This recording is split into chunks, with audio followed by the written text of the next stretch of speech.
What is going on, guys? DBG here. In this video we are going to be talking about how to prepare for next season in NBA 2K22 My Team. Who are the types of players to buy, in what situation, who are the types of players to sell, and what just situations you guys should put yourselves in. So, first of all, I'm going to explain what I am going to be doing going into season 6. So, I'm not going to be finishing anything. Simply put, I'm not going to be finishing anything. And I know there are downsides to it. There are downsides to what I'm doing. So I'm not going to complain later on in the year. I'm glad I'm making this choice. Again, there is nothing I kind of want to do less right now than just grind 2K mindlessly. Although, like, just because of, and that's purely just because of how uncomfortable it is for me sitting at my desk right now. But as soon as I get I'm going to have my PlayStation 4 hooked up to a TV in my bedroom. I'm going to get that hopefully done over the weekend, buy some cables for that. And once I'm able to get that done, I should be able to record a little bit, get out my old Elgato, maybe be able to make a couple of videos from the bedroom, which would help out a lot because it is very, very uncomfortable right now sitting at my desk. But that's kind of for the weekend. But for now, there's just not going to be any grinding being done. There's really not. So, in terms of what I am doing with my squad right here, nothing special. My squad's really nothing special. So, I don't have too many players to sell. Like, if you look at the players in my squad that go for anything, like, what's Pete, a 10k? Is Pete the only other auction? He's the only auction global I have.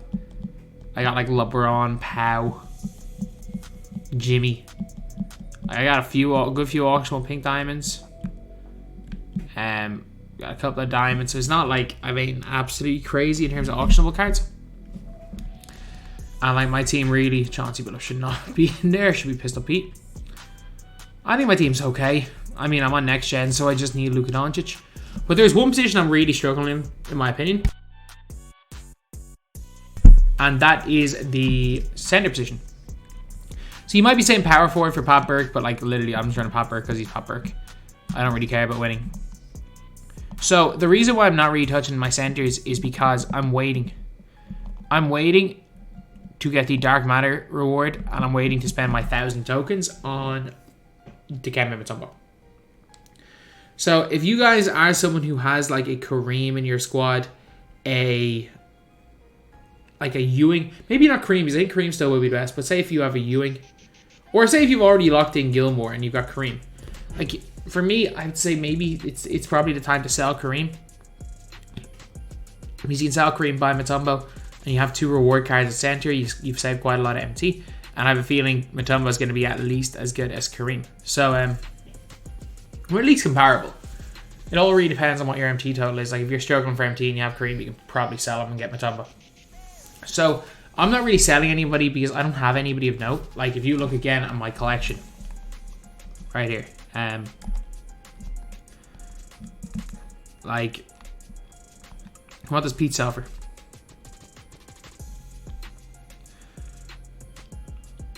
Like, he's realistically 10k. What is Luka Doncic? Like, Luka's 240k. I think I paid like 320 for my Luka.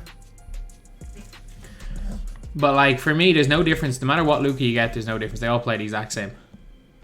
Anyone else, the Busher is probably like 6k. 4.3k. Is like Pau might be more than 10k. Barely. LeBron might be more than 10k. Probably should sell LeBron. Yeah, definitely I should sell LeBron. Either way, it's like I get anything too expensive, so screw it, let me make more like 15,000 on LeBron James. Oh, let's see who else. Like, what's Pat selling for? I think I paid like 8.5k for Pau. Like, I bought him when he was really cheap, before people realized how good he was. So I can probably like get my MT back on Pau. So in terms of this, like, selling LeBron for like 14k. I think I bought him for like 12. So I'll take that as a positive. Whatever, I assume he'll sell for that. So yeah, that's kind of really what I'm doing. But now we're going to be talking about what way you guys should prepare. If you have 1,000 tokens and you're dead set on getting Mutombo, I would just sell whoever your most expensive center is. If you're dead set on Mutombo being your starting center, because look, I don't see, even if it turns out that, oh, you need to rebuy your player, you're just going to lose tax. It's not like these guys are going to shoot up in price because there's so many good players at every position. If you are like myself and or if you're playing offline, then it really doesn't matter what you do. Do whatever the hell you want. You should be able to beat the offline with anybody, especially right now.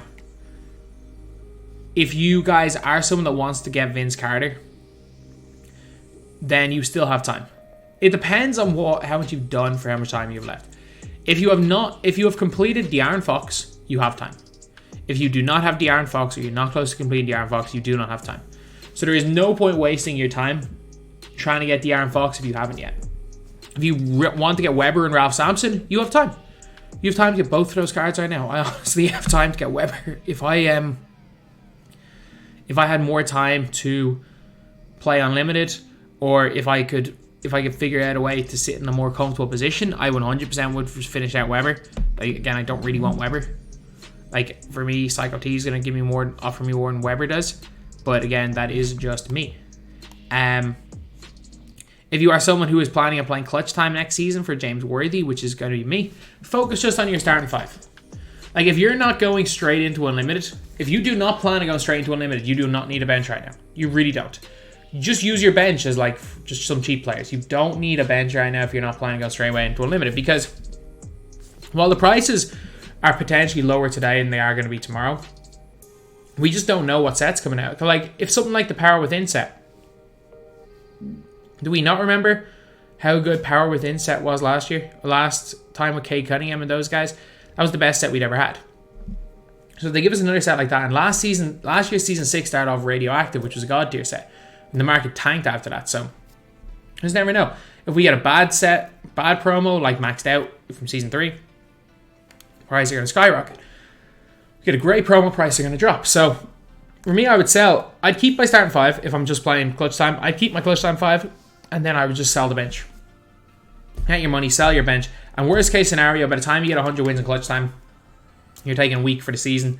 Prices will have either been the exact same as they are now, or even lower in a week a week into the new season. Especially with like April the 12th being when the moment of the month ends, which is Tuesday, if I'm not mistaken. Yeah, so if you're planning on going for the draft player, I just want to ask why he's a 6-foot tall point guard. If you're playing TTO, just focus on your TTO squad. So I would sell as much as possible around stuff that you know you're going to need. If you're not planning on touching Unlimited for the first week, the best option is to kind of downgrade your team and just wait it out. Wait it out. Get your clutch time, and then you can rebuy them in a week and make your profit back. That's what I would advise you guys to do. What modes I would advise you guys to take on first? Whatever you enjoy. Really, whatever you enjoy. We're not getting any like mad offline grinds straight away. We're not getting many mad online grinds. Just do whatever you enjoy. Do I advise you guys to go and get Vince? If you have De'Aaron and you're on your way, and maybe if you have De'Aaron and Mullen, you haven't started Ralph yet. Yeah, I do. Vince is really good, and Vince is going to be a card that's going to be usable in endgame. Vince is an exceptional card. Am I going for Vince? No. Again, if I had a setup, I should have set up on Tuesday.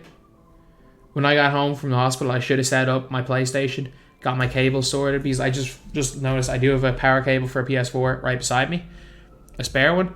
I should have just set up that power cable, found a spare HDMI from somewhere in my house, and hooked it up and started just grinding mindlessly while I was kind of lying down in bed, which is what I will be doing. But I decided not to. So we are where we are. So yeah, that's pretty much it. That is what I'm doing to prep for season 6. It's what I advise you guys. I don't advise you guys to do what I'm doing. Depending on what position you're in, there's going to be a lot of different things. And again, if you guys don't want to listen to this video, that is perfectly fine. I am just a random lad in a room in Ireland talking about a video game. If you don't agree with what I'm saying, that's fine. So anyway, that's the video. Thank you guys for watching. Please like, comment, and subscribe.